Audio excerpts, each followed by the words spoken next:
করেই আর কি প্ল্যান হলো আজকে সন্ধ্যে মানে বিকাল বা দুপুরবেলা খেতে খেতে বর্মশের সাথে, যেহেতু হচ্ছে বৃহস্পতিবার আর কি তোমার বর্মশের ছুটিটা, ভাবলাম মনটাও তো এদিক ওদিক সেরকমভাবে ভালো লাগছেও না, একঘেয়েমি লাইফ হয়ে গেছে।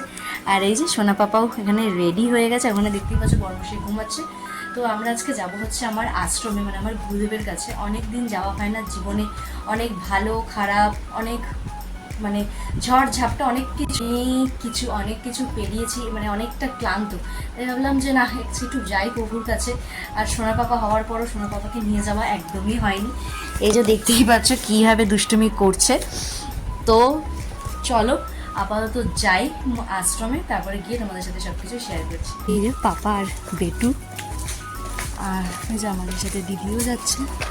তো চলো আপাতত যাওয়া যাক।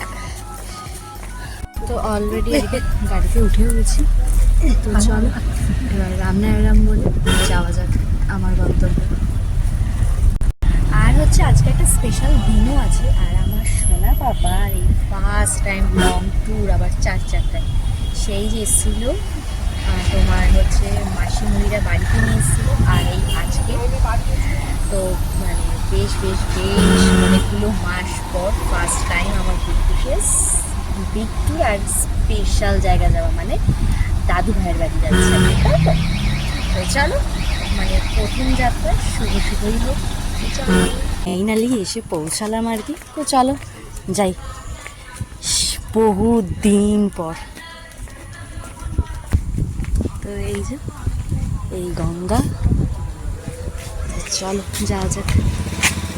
সোনা পাপাকে নিয়ে বর্মশেকে নিয়ে চলে আসলাম প্রায় 1.5 বছর পর আমার আশ্রমে।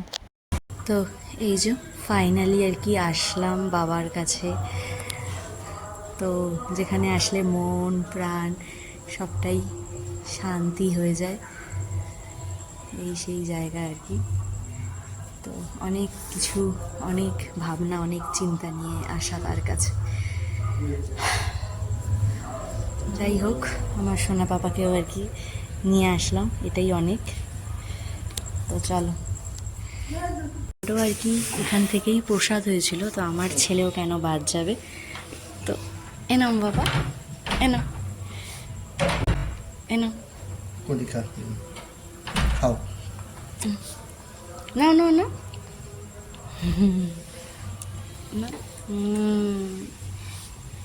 বাবার প্রসাদ, দাদু ভাইয়ের প্রসাদ। মা কি ওই মন্দির থেকে মানে আমার দাদু ভাইয়ের বাড়ি ওখান থেকে বেরিয়ে আর কি সাই বাবার কাছে আসলাম।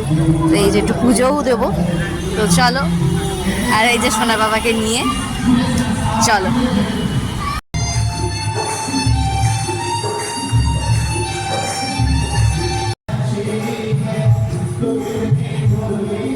সোদপুর যখন এসেছি, পেট পুজো তো করতেই হবে দাদা বৌদির থেকে। তো নিয়ে নিলাম বিরিয়ানি পার্সেল, এবার গুটি গুটি পাই বাড়ি। ফাইনালি আর কি বাড়ি তো চলেই আসলাম। আর এরকম আনপ্ল্যান্ড ঘুরু বেশ ভালোই লাগে আর কি। আর যেহেতু সোদপুরে গেছিলাম আর কি, সোদপুরে যাওয়া মানেই তো আর কি বরমশাইয়ের আবদারে দাদা বৌদি। তো এই যে দাদা বৌদির বিরিয়ানি, তো স্পেশাল বিরিয়ানি আর কি, মাটন বিরিয়ানি। তো চলো এটা খেতে খেতেই আজকে ভিডিওটা শেষ করছি। আচ্ছা যদি ভিডিওটা ভালো লেগে থাকে তাহলে অবশ্যই কিন্তু লাইক কমেন্ট সাবস্ক্রাইব করতে একদম ভুলবেন। আর বহু দিন পর আজকে একটা মিনি ব্লগ তোমার সাথে শেয়ার করো। তো চলো টাটা বাই বাই।